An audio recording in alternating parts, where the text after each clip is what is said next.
Cette conférence, suite logique de la première conférence tenue en février 2023, représente une étape importante dans la mise en œuvre des résolutions de nos chefs d'État et de gouvernement rassemblés autour de l'architecture de Yaoundé. Elle est appelée à offrir à nos États l'opportunité de renforcer leur coopération afin de mieux faire face aux défis sécuritaires qui affectent nos espaces maritimes. L'ordre du jour de nos travaux est d'ailleurs particulièrement stratégique. Il porte sur la collecte des contributions des délégations participantes en vue de l'enrichissement et de la validation de 3 projets de documents essentiels pour l'avenir de notre espace maritime commun. Nous saluons la qualité du travail préliminaire accompli et exprimons notre ferme volonté d'apporter des contributions constructives aux travaux d'amélioration de ces documents fondateurs. Cependant, il suffit de noter que la sous-région se dote progressivement de mécanismes, mais force est de constater que leur mise en œuvre reste souvent dérisoire. Il nous revient de faire l'effort supplémentaire du renforcement de ce qui existe déjà et éviter, dans la mesure du possible, la multiplication de textes et autres principes. De plus, nous interpellons la CEAC d'encourager la tenue de réunions de suivi et d'évaluation des résolutions prises. La République du Congo attache une grande importance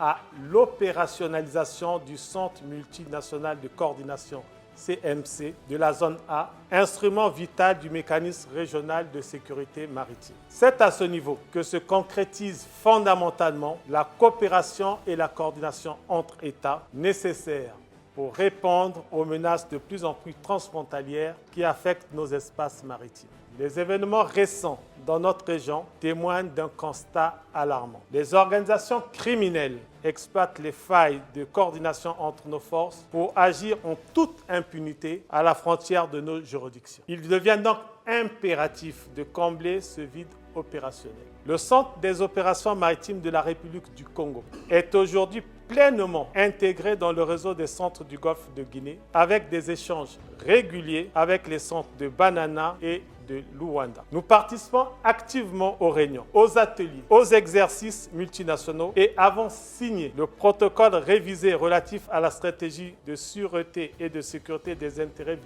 vitaux en mer, ainsi que le protocole relatif à l'économie bleue durable. Nous encourageons donc les États membres qui n'ont pas encore signé ces documents à le faire, ce qui renforce l'élan collectif vers une action commune, cohérente et déterminée. Cela dit, nous saluons l'organisation future des différentes réunions devant permettre d'accélérer sur certaines questions visant à l'opérationnalisation de la zone ainsi que sur le futur outil IARIS. Ainsi, plusieurs avancées majeures sont attendues. Ces initiatives s'inscrivent dans le cadre de l'application de la feuille de route pour la mise en œuvre du protocole révisé relatif à la sûreté et la sécurité des intérêts vitaux en mer et dans les eaux continentales partagées des États membres de la CEAC, examiné et validé lors de la première conférence maritime. Nous appelons à ce que nos travaux débouchent non seulement sur des amendements pertinents, mais aussi sur des recommandations précises articulées autour d'un chronogramme clair et de tâches concrètes. Le pragmatisme et l'anticipation doivent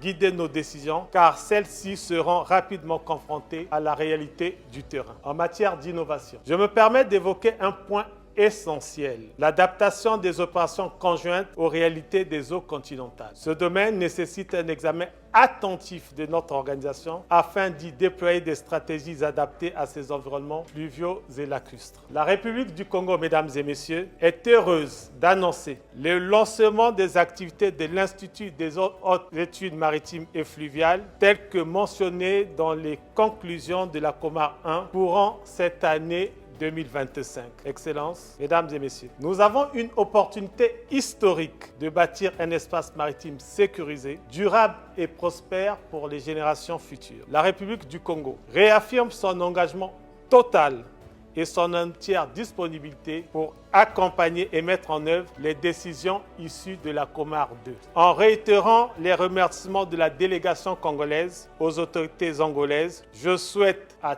toutes et à tous bonne suite. Je vous remercie.